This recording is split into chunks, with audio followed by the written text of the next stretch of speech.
bahaya dalam sejarah. Eling-eling santri sing khusuk-khusuk. Mulane mboten iki sejarah.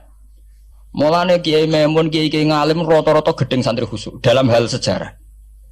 Akhirnya ono kelompok sing sok khusuk, yaiku moh tukaran, ya moh partai, moh kelompok-kelompokan. Ngerasa bener dhewe iku sing disebut kelompok Khawarij. Wong Khawarij iku darani dosa gedhe murtad saking khusuke. Ora ana dosa cilik, kabeh dosa iku gedhe. Mergo dosa iku bentuk pelanggaran terhadap Allah Subhanahu wa taala. Wes entek khusuk wong Khawarij. Ora ana wong khusuk dalam sejarah kaya wong Khawarij. Tapi saking khusuke duwe akibat Ali ya darani salah, Muawiyah ya darani salah. Ya kok wong saiki PKB darani salah, PKNU darani salah, NU darani salah, Muhammadiyah darani salah. Dekne mau klunak-klunuk ning kamar ora tau gawe madrasah, ya ora tau mulang ngaji. Paham nggih? Ya ora tau dadani umat, mau pertuntang-pertuntung. Iku Khawarij, ngono jenenge apa? Khawarij. Saelek-eleke partai iku sering duwe paguyuban, ngrudak-gruduk istighosah mbok gawe sekolahan. Saelek-eleke partai. Saelek-eleke ormas yo sering gerakno masa nganggo kebaikan. Tapi sak soleh-soleh wong dhewean paling klunak-klunuk. Padahal nek nggawe madrasah dhewe, nek ora gawe proposal lho. Nek ora ngono donyane entek, padahal donyane mok sapi kuru entek. Iku nggo pondasine tok ora cukup. Nggo pondasine tok mboten apa? Cukup. Wes wong soleh paling apik sak donya, untuk nyali niat gawe masjid lho. Ndadekno pondasine tok tapa gredok ora ngarah cukup. Nah, tok sing rapati soleh lewat partai, proposal sana sini masjidnya dadi mewah, mbok dhuwit subhat, mbok haram, mbok abang, mbok ijo, bos. Akhirnya wong Khawarij gawe satu kelompok sing ngalalno darahe Ali, yo ngalalno darahe Muawiyah. Akhirnya matek dipateni wong Khawarij. Sampai sekarang para teroris, para bom bunuh diri itu rata-rata berangkat dari orang yang sudah anti sama kepartaian, anti sama golongan, merasa suci sendiri, kemudian banyak terjadi bom bunuh diri dan sebagainya. Itu sejarahnya panjang. Memang samu gampang tapi urip. Sebab itu semenjak itu sudah ulama-ulama itu tidak senang sama orang yang merasa sok suci sendiri, benar. Loh, saya sering ditanya, Gus, sampean itu kan tidak berpartai. Terus kalau organisasi di Indonesia yang sampean ikuti apa? Tak jawab. Asal NU atau Muhammadiyah itu mayoritas, saya hanya ada di antara dua itu. Asal mayoritas, masih mayoritas.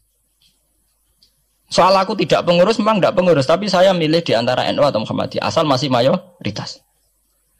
Secara organisasi lah. Bahwa per detail perilaku kita karena kita punya ilmu, ya mungkin kita punya keekhasan sesuai kapasitas masing. Tapi kita harus milih salah satu NU atau Muhammadiyah. Karena ya Nabi sering pesan bahirul muslimin wa man sadza fin nar alaikum bil jamaah fa inna yadawahi ma'al jamaah wa man sadza fin nar. Kamu harus ikut kelompok mayoritas. Kamu enggak boleh hidup sendiri. Wa man sadza fin nar, yang merasa benar sendiri masuk neraka. Ya karena itu tadi ada madrasah karena dibikin kelompok NU. Nanti ada sekolahan modern yang menjadi izzatil Islam wal muslimin melawan wong Kristen atau wong fasik, ya sekolahane Muhammadiyah. Enggak ana madrasah, ana turutan, ana lagar penceng jasane wong NU. Ana sekolahan sing iso bersaing mbek non muslim wae Muhammadiyah. Ya itu saja kita. Karena kalau tidak direduksi begini, kita akan ikut kelompok-kelompok kecil yang merasa benar sendiri.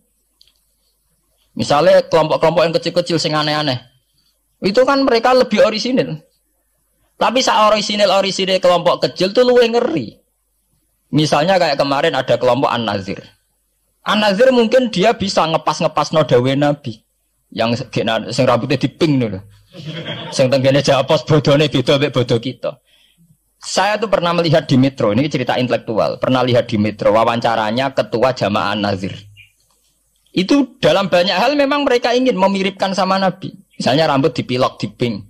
Dalam sejarah, sampean takok ahli hadis, memang Nabi Sayyidina Umar Bakar itu rambutnya apa disemir.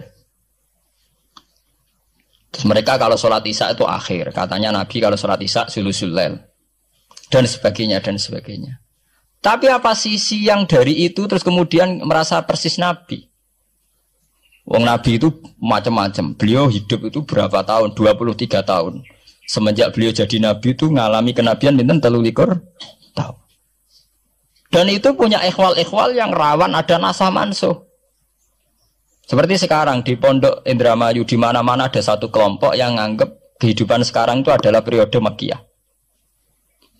Periode Makkiyah itu satu periode yang dimana sholat cek rapati wajib, zina rapati haram, nyabu rapati. Ya ada kelompok-kelompok di kota-kota begitu. Di kota-kota juga banyak orang yang sama orang zina itu biasa, sama orang nyabu biasa. Mereka sendiri tetap mengharamkan zina, tapi nggak perlu dilawan. Sehingga polemik ketika FPI begitu ada yang mengatakan periode sekarang itu mirip Makkiyah, di mana kemungkaran nggak perlu dilawan, yaitu bil hikmati wal mau'izatil hasanah. Ada orang yang menafsirkan Islam sekarang itu sudah periode Madaniyah, sehingga kemungkaran harus dilawan. Yang kayak FPI itu yang anggap sekarang sudah periode Madaniyah. Lah itu kan artinya begini, semua itu toh mengklaim mirip-mirip niru Kanjeng Nabi. Masalahnya semua itu juga ngeklaim mirip-mirip niru Kanjeng Nabi. Nah, terus kemudian ini cerita Malik ahli sunnah. Kemudian sejarah memanjang. Sausi Ali bin Muawiyah keok, Sayyidina Ali keok di putra Sayyid Husain. Sayyid Husain kon ngakoni pemerintahane Yazid teng Syam. Sayyid Husain boten kersa. Idzan al mautu khairun li. Kalau begitu lebih baik mati. Terus dibantai teng Karbala. Bonus. Ketika dibantai di Karbala malah melahirkan trauma lagi. Wong Islam sing model tipikal Sunni tetap melok Yazid. Tipikal Sunni bukan Sunni, tipikal Sunni. Artinya melok Yazid wes ora usah dituntut dendam, malah ra ono bare. Akhirnya gak dendam. Kelompok Syiah iku apa-apaanan, putune Nabi kapundhut kok dingin-dingin saja. Kudu ono revolusi, akhirnya revolusi. Sing nglahirno kelompok Syiah kanthi sak mangke. Karena kelompok Syiah itu berangkat dari tragedi Husain, semua penanggalan Syiah mengacu 10 Muharram di tanggal kabudute Sayyid Husain, dan revolusi Syiah selalu mengacu kebangkitan Sayyid Husain. Nah ahli sunnah mulai dulu karena melihat fenomena yang macam-macam pokoknya kayak orang Indonesia saiki. Dan buatan derek-derek itu mulai dhisik. Bon, begitu terus sejarah sampai lahirnya sejarah intelektual. Nah sejarah intelektual sejarah paling nakalan. Jadi mau resiko terus ujuk-ujuk dari sejarah intelektual yaitu yang diikuti kados Mbah Hasyim Asy'ari, Mbah Fadl, ulama-ulama. Terus wonten panduan ahli sunnah secara gampang. Artinya secara gampang begini.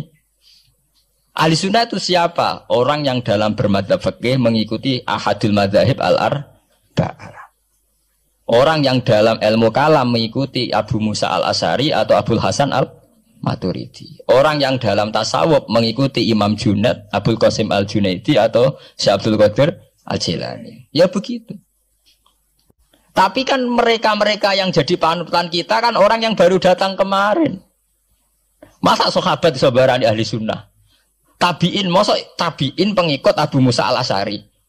Dhisik endi tabi'in Abu Musa al-Asy'ari? Masa Sayyidina Umar pengikut Imam Syafi'i? Wong dhisik Sayyidina Umar. Nah itu jenenge pembakuan sejarah secara intelektual. Artinya karena mendefinisikan ahli sunnah itu kangelan. Sebab ahli sunnah itu wong sing ciri utamane iku Syafi'i atau Maliki atau Hanafi. Dalam akidah anut Asy'ari atau Matu, ya begitu saja. Ya sesuai secara kultural kalau di Indonesia ditakrif ahli sunnah ki sapa? Ya Nara NU ya Muhammadiyah. Karena Wahabi itu klaim ahli sunnah, sama jangan salah paham. Wahabi sendiri itu menurut konvensi internasional itu masih ahli sunnah. Nggih. Dalam seminar-seminar OKI sedunia Wahabi itu masih kategori ahli sunnah. Muhammadiyah termasuk masih kategori ahli sunnah. Tapi kemudian ahli sunnah direduksi lagi. Ahli sunnah iso apa? Sing sarungan ketunan kunak-kunak ya napa? Ahli sunnah. Repot kan? Akhirnya secara global digawe takrif ahli sunnah iku sapa? Sing ora jelas sikape. Lah nek Syiah sing wani Amerika, takrif itu berkembang terus. Kok kebetulan Syiah diwakili oleh Iran, mulai dhisik ciri utamane Iran wani Amerika. Enggak dong, Iran nate dipresideni Shah Iran. Shah Iran itu Pahlavi bonekane Amerika. Terus digoleng ambek monarkine Khomeini mbek Ali Syariah. Semenjak itu Iran identik mbek wani Amerika dimulai zaman era revolusi sinten Khomeini. Badhe niku Rafsanjani nggih masih wani Amerika. Terus sama kayak Ahmad bin Nijat nih. Mulai riyen Iran mau di ciri khas sebuah negara yang wani napa? Amerika. Wani tenan Bores pokoknya jadi sejarah. Dene wis duwe sejarah ciri khasnya wani napa? Amerika. Nah sesuai jadi takrif. Pemerintahan Sunni piye? Sing balane Amerika, adalah Arab Saudi balane Amerika. Lah sing Syiah sing wani. Lah sesuai tarifnya sampean misalnya Amerika runtuh sing kuat Cina. Lah itulah kehidupan intelektual. Kehidupan intelektual itu akan selalu berkembang. Dan kita sebagai ulama, sebagai orang yang ngerti Quran harus membaca itu terus fenomena itu, fenomena pergeseran-pergeseran itu. Lah sampai anak menangi lah jenenge kiai ra ketunan koyo muruah. Ya menangi ketika ra ketunan dimulai tradisi PBNU sing tukang kiai desa mesti anak buahe PBNU. Lah genge sing Jakarta ora tau ketunan, kewapok. Lah takano Mbah Sakur, jenenge riyen kiai jajar wong wedok UF. Suwe-suwe wala-wali zaman ketuane kiai rak PBNU. PBNU ne jajar-jajar Megawati. Sering metuki samu wedok do salah, nyoro sing kiai desa. Dikritik ku atasan. Ra dikritik keyakinane dekne ora pas kiai jajar wong wedok, ora lara. Ya itu zaman mesti begitu. Kiai desa ngrasa nak lunga ora ketunan UF, ketuane kiai ning Jakarta, ora ana sing Orang ana sing ketunan. Cara desa kiai jagoan mbek wong wedok iku ketuane kiai sini Jakarta. Ya ora trimo jagongan, koalisi. Ya itu kehidupan intelektual. Kita harus lapang dada berani membaca itu. Itu fakta. Kowe ora usah dadi khawarit karena kecewa terus dadi napa? Khawarit.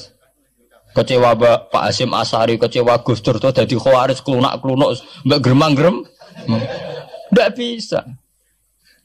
Kita harus gentleman sesuai dawuh Nabi ilzamu jamaahirul muslimin wa man sadda finnar alaikum bil jamaah fa inna yadawi ma'al jamaah wa man sadda finnar.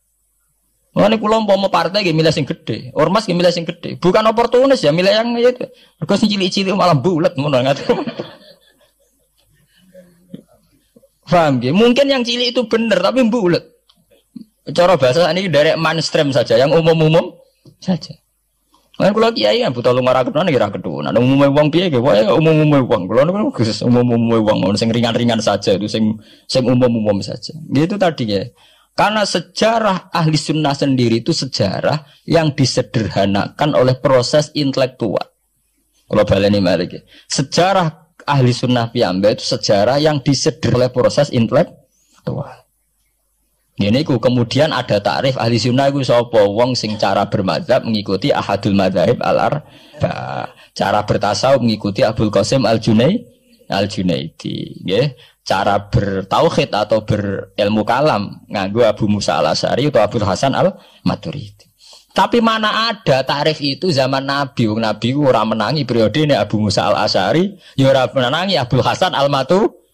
Zaman mau ngoten tok. Ahli sunnah sinten ya Rasulullah? Ma'ana alaihil yauma wa ashabi. Ya wong sing anut aku lan anut sahabatku. Alaikum bisunnati wa sunnatil khulafair rasyidin al-mahdiyyin. Kowe ku anut aku lan anut khulafair rasyidin. Iya zaman Abu Bakar enak ketuane sitok. Tunggale zaman Basim Asy'ari enak karo anut Basim, nak ira putu. Jare sepuh ya putune, jare sitok iku ya putune, iku ya putu, angger wong ya putune. Kula ereng wonten kiai alim wali teng Jawa Timur. Niku anak putune iku ora bangga. Mergo ager wong wis putune. Lho nggih to nggih. Misale Basim Asy'ari kiai top. Nah Basim jek dhewean kabeh wong menapa dawuh Basim. Era anak rek 6 mbok 5. Lah nek era putu karek ngitung kan. Anak 5 dan anak 5 anak putune wis salah. Sawe. Putune madhabe beda-beda. Wong kula mondok sarang nggih menangi. Istilah sarang riyen Bani Ghazali, madrasah sarang namine Madrasah Ghazaliyah. Era Mbah Ahmad Bani Ahmad. Era Mbah Zubair Dugdeng, alim terkenal istilah Bani Zubair. Samangke pun benten malih. Putrane Mbah Zubair itu banyak. Ya, putrane Mbah Zubair banyak. Nah, kebetulan yang punya nama besar Kiai Maimun. Ya ada sendiri Bani Maimun, yang satu Bani siapa? Bani. Ya sama Mbah Zubair. Tapi era anak kan sudah beda kan? Lah Basim Asy'ari nasibnya ya nanti kayak itu. Beliau satu dulu masih tunggal, wong mesti daerahnya Basim Asy'ari. Era putu. Gus Dur ya putune, Lili Wahid ya putune. Anake Ki Wahid piyambak pinten. Urung anake Pak Yusuf Hasim piyambak pinten misalnya anake oh pirang-pirang kabeh ketika tukaran alasan aku ya putu iku ya putu. Sing dinggo genderane bae ayo. Lan iki kula cerita, Mbah Batu Ampar, Samsudin Batu Ampar wali terkenal. Ya wong dadi putune ya bangga, tapi saiki putu-putune ora bangga. Mergo angger wong ya putune. Lah anak sebagian anake sing seneng wayo, apa angger wong putune. Wong di antara dzurriyyane sing seneng wayo. Angger wong ya putune. Ini masalah-masalah yang itu tadi ya. Kemudian ada persederhanaan intelektual. Kayak masalah ahli sunnah itu. Sing anut Sayyidina Ali jare anut sahabat, sing anut Muawiyah jare ya anut sahabat. Termasuk sing anut Ibnu Abbas, sing anut Abdullah bin Umar. Di mana dua sahabat ini dalam posisi orang melok-melok.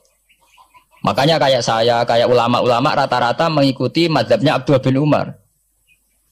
Karena saat ada konflik Ali Muawiyah, beliau itu bersikeras orang melok-melok. Beliau tetap mengajarkan sunnatul Rasulillah tanpa berpihak kelompok. Tapi banyak riwayat mengatakan Abdullah bin Umar bin Abbas itu kecewa. Hanya kecewa itu getun dia ramel-melok. Ya karena itu tadi, ketika ada dua pilihan, ramel-melok itu ya terus repot. Nggih sampean saiki pikir mau nih. Saelek-eleke wong melok P3 atau PKB iku melok nentokno kemaslahatane Jawa Timur, mbuh Bojonegoro, mbuh apa. Tapi saapi-api wong ra melok-melok, nentokno mudun lho ra melok-melok. Sehingga ada mazhab ahli sunnah sing majibno wong kudu melok-melok. Karena saapi-api wong ra melok-melok iku ndak ada yang dikaryakan, nggak ada yang dipekerjakan. Nggih, misalnya taruh saja misalnya sampean melok PKB atau P3 atau melok PAN.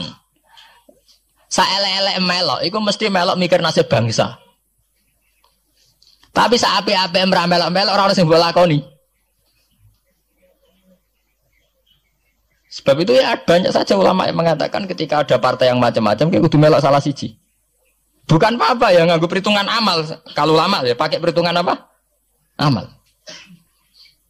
Sebab itu ketika ada waqatil Jamal, ketika Sayyidina Ali bentrok be Aisyah, itu ya sahabat ada yang melok Aisyah, ada yang melok Ali, ora kok terus muni ra melok.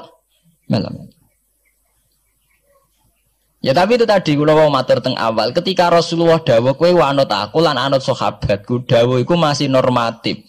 Artinya normatif ketika sahabat kepemimpinannya tunggal jelas anut Abu Bakar. Lah nek saiki sahabate dhewe wis tukaran. Iku waktu gale ana wong dawuh kowe anut kiai, mati urip donya akhirat anut kiai. Lho urusane kiyaine dhewe wis beda be. Ngono urusane kiyaine dhewe wis beda.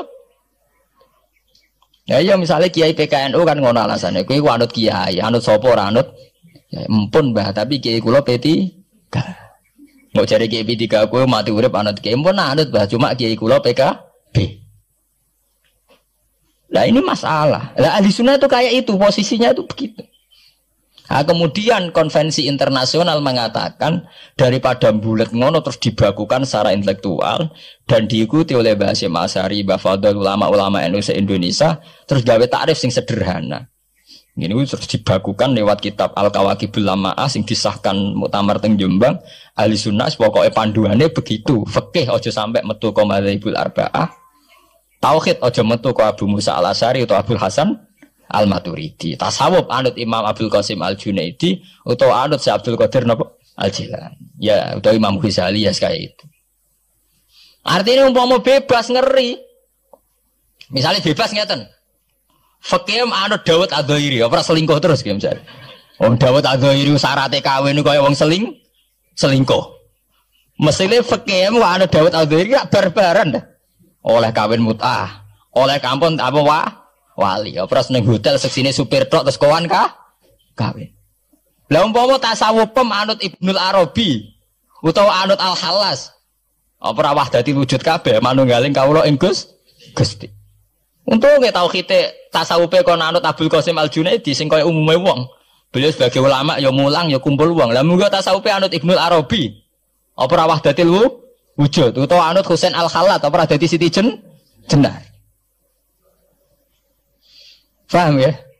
Jadi ora gunane dibatasi, nek ora dibatasi liar tenan.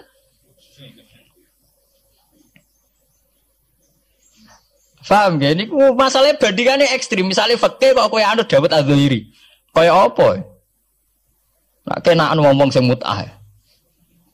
Mulane anggere ngaji muin Wahab anggere nyritakno syaraté kawin nganggo wali khilafan di Dawud Az-Zuhairi. Nganggo syahid ya khilafan di Dawud. Mergo cek dendam ulama-ulama beda tau diri. Syaraté kawin kok gampange Faham ya? Lah santri dendam mek mazhab dhewe mergo syaraté kawine santri kudu nglibatno bapake wali. Lah kadang bocah wis pacaran bapake ra setu. Dadi santri rata-rata nganti-nganti Joko tuwa yo korban mazhab Syafi'i. Mergo bocah wis gelem bapake ora gelem. Lah bapak ning gone fikih Syafi'i dilebokno rukun. Dilebokno napa? Rukun. Angel langkane.